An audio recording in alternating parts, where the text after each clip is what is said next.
Hi there, I'm Matt Donnelly of RotoBaller.com. Have you ever seen a beaver riding a moose? Neither have I, and I am Canadian. I also don't see any of these quarterbacks living up to the fantasy expectations here in 2023. So in other words, here are some quarterbacks that I am looking to fade this season. Despite missing 5 games last season, Dak Prescott still threw a league-high 15 interceptions, a number that only Davis Mills was able to equal. Now, Prescott, he did say this offseason that he wasn't going to throw 10 interceptions, and you know what? I believe him. I think that number's going to be closer to 20. Dallas will be adding a healthy Michael Gallup, 2 Brandon Cooks in this offense here in 2023, but Dak is losing some of that security in which he had in Kellen Moore and Dalton Schultz. And let's not forget that this offensive line is starting to get a little bit older. The loss of Moore means Mike McCarthy will likely have a more significant hand in this offense, and that's not good for anybody. Now, I get it. Prescott hurt his thumb, but a lot of his early success in his career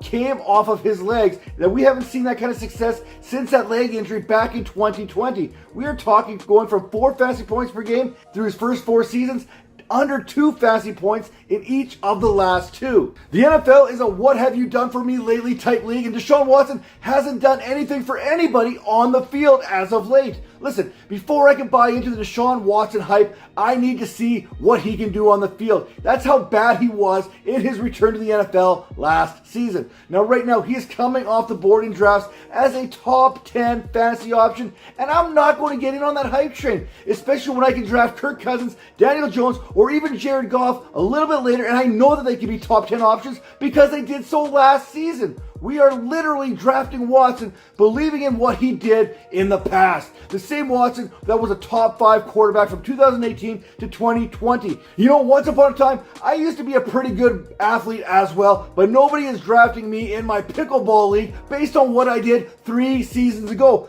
The upside is there, but so too is the risk. And speaking of risks, what about Tua Tagovailoa? The numbers for Tua, they are fantastic. From touchdown rate to deep ball pass rating to yards per attempt, they are all there. There's not many quarterbacks that were able to do what Tagovailoa was able to do last season. Now, it helps when you have guys like Tyreek Hill and Jalen Waddle, but you still have to be able to distribute the ball, and not anybody can do that. And I'm looking at you, Teddy Bridgewater and Skylar Thompson. I love Tua Tagovailoa, but I also need to manage risks on my fantasy rosters, especially at the quarterback position. We are talking about concussions in back-to-back contests just a season ago. Hey, most players, I get it, one hit, it could end your career. And Tagovailoa and his recent injury history, I believe he comes at a greater risk of that. For that reason, I am out. Another quarterback that I'm out on is GENO Smith. Now, it was great to see GENO Smith do what we thought he was capable of doing way back when he was drafted into the league. That said, I need more. I need Smith to prove that he can do it again and again.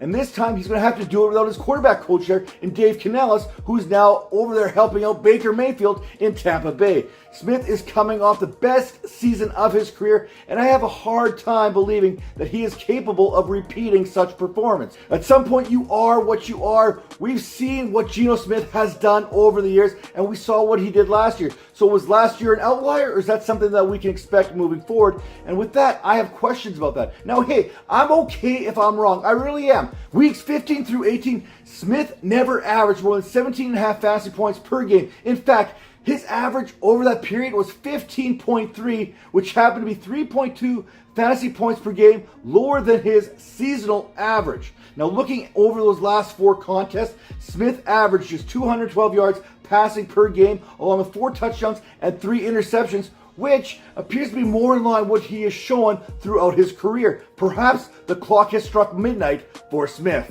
Now, typically, I don't put too much merit into what is happening during the preseason, but watching Russell Wilson get lit up like a Christmas tree here in August, hey, it got my spider senses tingling. Arizona, they did not care that Russell Wilson was going to be a father once again. They just kept pounding him to the turf. Sean Payton, he may be able to fix Russell Wilson. I'm not sure his trainers are going to be able to fix him, but Sean Payton, he thinks he's going to. And hey, some people talk about Russell Wilson has sleeper value, but this offensive line has been plain offensive to watch during the preseason. And early indications are that Wilson, he has been showing signs of being dangerous, but 64% pressure rate, That's not good for any quarterback. And it's not just this season. Wilson has been the third most hit quarterback dating back to 1999, being hit nearly 400 times. If he continues to see a pressure rate over 60%, he may be broken before week number 8. Now, in summary, you need to fade Dak Prescott. Turnovers are killer in fantasy, and I don't see that number going down, especially after losing both Kellen Moore and Dalton Schultz. Deshaun Watson is another fade. This is a proven year for the Browns quarterback. He has all the offensive weapons all around him, and he's got the skills to make it happen. But hey, I have all the ingredients in my house for a 5-course meal. That doesn't mean I'm not going to come out with Kraft dinner. Now, Tua Tagovailoa, I hope you prove me wrong.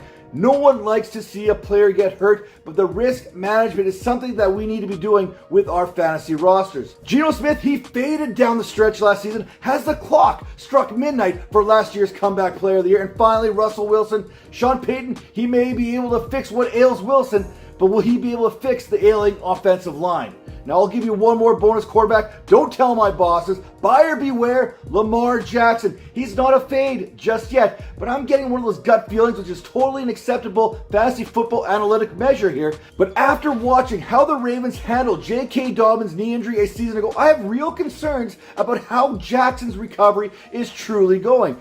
As the fourth quarterback being selected, I may avoid the risk and let a league mate take it on right now. Now, one last thing, don't forget to hit that like button and make sure that you are subscribed to the RotoBaller YouTube channel for plenty more of fantasy football analysis coming your way.